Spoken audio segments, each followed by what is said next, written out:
guest tonight is an extremely talented actor, director, producer, writer. He's very clever. He's got a 3-part series, The Wallander, which premieres September the 9th on PBS. That's getting a nice early plug in for it then. September? That's quite a long time away. I'm excited though. Here's a clip to get you through to September. You see?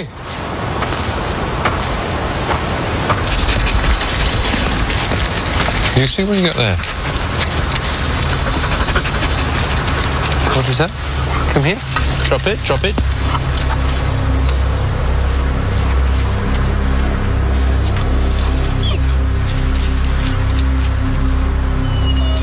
You see, come here, stay here, stay here.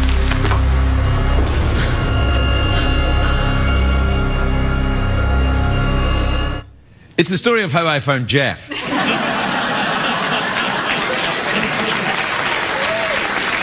welcome the very lovely Sir Kenneth Branagh, everybody.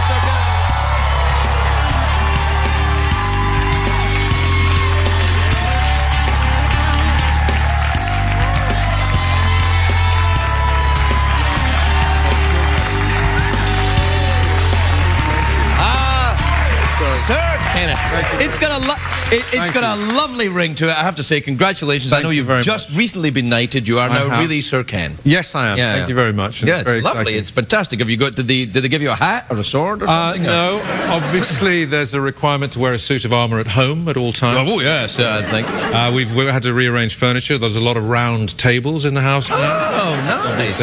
I can do that. My wife loves it. She is now Lady Branagh. She's Lady Branagh. Unfortunately, that means she's got to wear the long pointed hat, you know, and the little bit of thing at the end. She now lives in a tower in the garden, unfortunately. So that's a little tricky. You bring her coffee in the morning, but you've got to climb up on her hair. You don't have to bring her coffee. You are Sir Kenneth Branagh. Yeah, you have Members my wife. of the lower orders will now bring her coffee. You can have serfs come in. Well, we could, but we have that little ritual, which used to mean you know, I'd go out, I'd take the dog out and find a body. They find a body. Yes, yeah. Inspired by Jeff, as you know. So yeah. And thank you very much for that. You know, because the early part of that first Wallander, September 9th, PBS. Oh yeah, it's right around the corner. Was inspired by this show, of course. Oh yes, of course. Thank you. But well, no, you're welcome. We had that ritual, and now unfortunately it does involve getting to a tower in the garden, climbing up her hair, and giving it to her that way. But it's the price to pay for sirdom. For sirring. But you see, I think it's a lovely thing. I think you've deserved it for some time. I think you've always been a great ambassador for British theatre and entertainment. Well done, you. You are very kind. Thank you. You are looking particularly sharp tonight, I think. No, it's not. Got a nice suit, nice three-piece suit. Now, is this do you favour what we'd call a waistcoat? You might call a vest. Vest, a waistcoat. Yeah. Do you like that as a style? Are you developing a new and exciting? Well, this is what I'm going for because I think it's like man Spanx. You know, it gathers it all and it pulls it in. Oh, okay. Yeah. It's kind of like... There's nothing to pull in there. Oh, yeah. No, au contraire, if you don't mind me using it. Hey, what's your language, please, pal? Easy. Au contraire. I know that the sirs don't like the French, but au contraire, Sir Ken. Well, okay. Do people call you Sir Ken now? Well, no, really, and I don't really particularly encourage it because it's lovely. I mean, I can't tell you how exciting it was. It really is a great honour. I mean, it's a fabulous. It's a funny old thing in our country, but it's and the birthday honours, thousands and thousands of people who do much more valuable and interesting things than I do are also honoured in various ways. And you know, although it comes out of a royal system, in fact, you can write in. You know, people can write in and say, "Craig, can you apply? You can apply. I'm doing it. Yes, exactly. I think it's a heartbeat away. You just get an online campaigin going and everything. Because I do have Her Majesty the Queen plate. Oh, how brilliant! Oh no! Yeah, we were using it for a bit where we imagined that Her Majesty the Queen had been falsely imprisoned. Well, which of course would be a terrifying thing. Yeah, I mean, I think she's going to love the fact that you keep that. I mean, you might want to think about presenting it in a slightly different way if you want. I don't want to listen. I don't want to tell you your own business. No, perhaps I should. Maybe I'd get my knighthood for springing her from the pokey. Well, yeah, I'm sure she appreciates. She's free. She's free. Yeah, she's free. I think you're already further up the list right now. Yeah, that's it. I can feel the knighthood on its way. I think, yeah. I'll use it as a source. No, it's just a question of time. But it's on her face. What have you? It's all right. We're in America. It's fine. They can't strip you of your knighthood for this, you know. It's a plate. It's a plate. A minute ago you were looking so good. Now I think you're in prison. I think it actually works rather well. Okay. No, actually, on reflection, I think you're right. Yeah. No, it's all right. So you seem well. You seem at yourself, at ease. Yeah. Well, very happy to be here. Always love to come on your show. And thanks very much. Are you a little drunk or something? No, I'm not. No, I'm happy. I'm thrilled with the show. I'm excited about the Olympics. We have the Olympics. Yes. Now, I mean, everyone's saying that London's going to be a terrible mess during the Olympics. The streets are too narrow and built for rickety carts. Well, it might be. We now have. I don't know if you know these Olympic lanes where there's a dedicated lane. It has the symbols in, and only Olympic traffic can go through. Yes, there, but aren't the taxi drivers very cross about that? There's a little bit of how's your father about that, but it's exciting. You know, we're excited. Lots of visitors, and you know, the Olympic Park is absolutely amazing. I mean, no disrespect at all to London, but I always think in any of the big cities that have the Olympics, London, you know, Los Angeles had the Olympics, Seoul, Atlanta, South Korea, Atlanta had them. Why don't they give the Olympics to cities that need a bit of business? I mean, these are all cities that get a lot of business. What about the Olympics in, you know, like Reno or something like that? Reno could use a shot in the arm. Give Reno the Olympics, or Winnipeg, Canada, the Olympics, right there. Yeah, no, I think you have it. I mean, it costs a little, and that's because there's a bit of a drama about that it costs a little more than anybody ever. Are you going to be part of the? I tell you what I am going to do. I was thrilled to do it. You can get tickets online. People have been very frustrated that they couldn't get them, but I managed. The morning that the tickets for the opening ceremony went online, I waited all morning and I got my little account sorted out, and I pressed the button right at the moment as they were about to. So you are very good at computers. Well, I had to be there all morning, and I pressed send very expertly. That's very impressive. So if, for example, if you wanted to watch pornography, you wouldn't go to a movie theatre to watch it. No. You would have a device at home. I've got a dedicated device. Yay! It's just easier, it's just simpler, it's just, you know, and then you've got the various channels. But that's a separate thing. It's a different thing. I know you're not allowed to do that now, you're Sir Kenneth. No, not so much. No. Yeah. But do you get a designated amount of me time? Yeah, and I left it in your dressing room as you asked me to. Yeah. We'll take a commercial break. We'll be right back with Kenneth.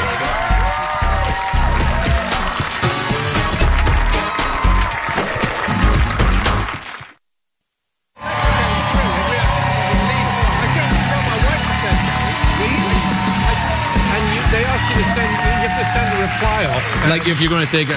Yeah. Welcome back, everybody. I'm here with Kenneth Branagh, finding out the ins and outs of how to get a knighthood. Yeah. You've done great work with the plate. Yeah, I think it all went a bit south when I became an American. I think right there, like, well, that's it. He's gone.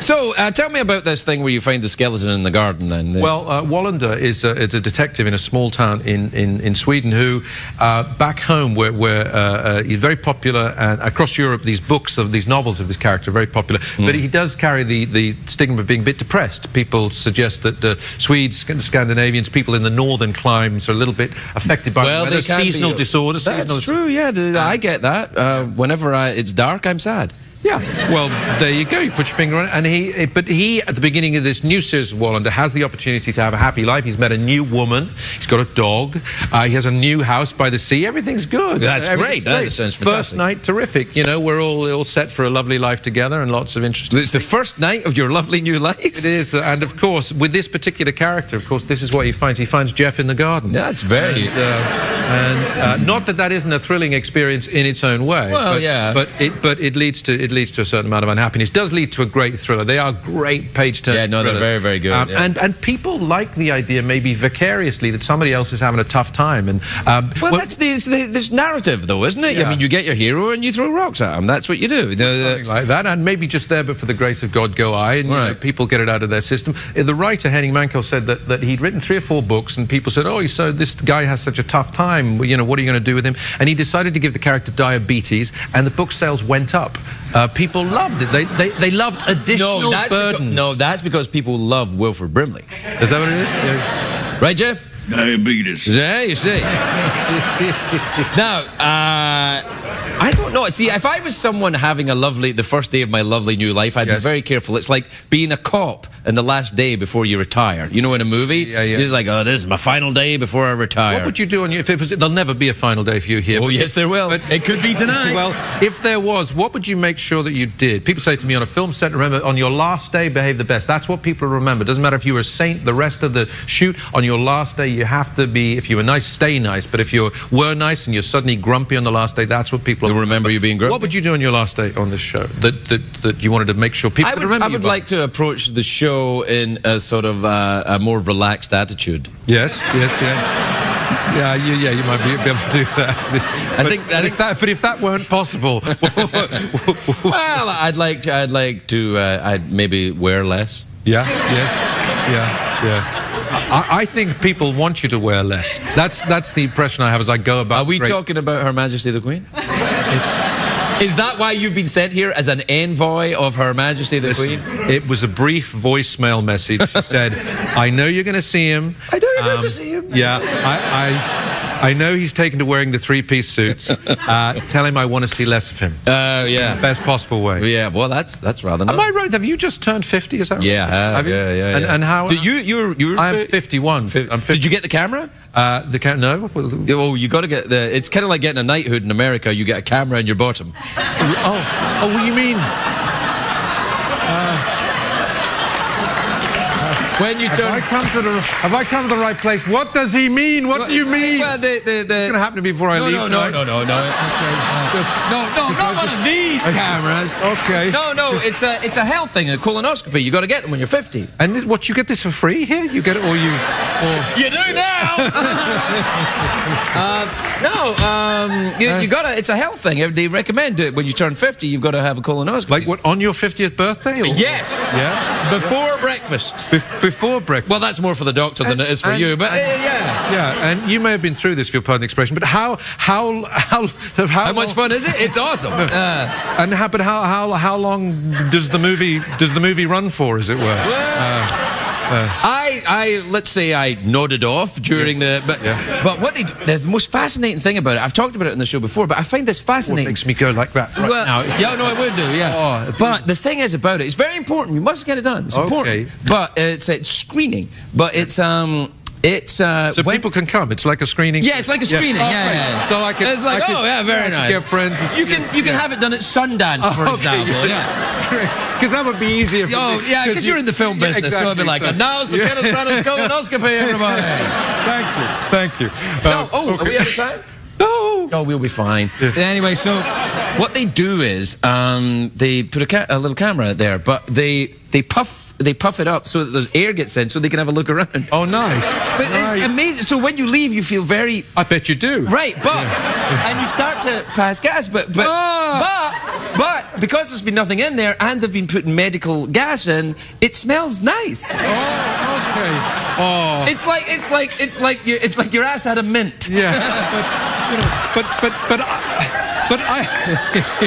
Now that is a nice idea. Yeah. But, I mean, I could use aftershave for that and avoid the whole thing up my bottom. No, you got to do it. You got to have the health thing done. We're going to have it sent to you. Okay. Well, I tell you what. So, would you come to my screening? Yes, absolutely.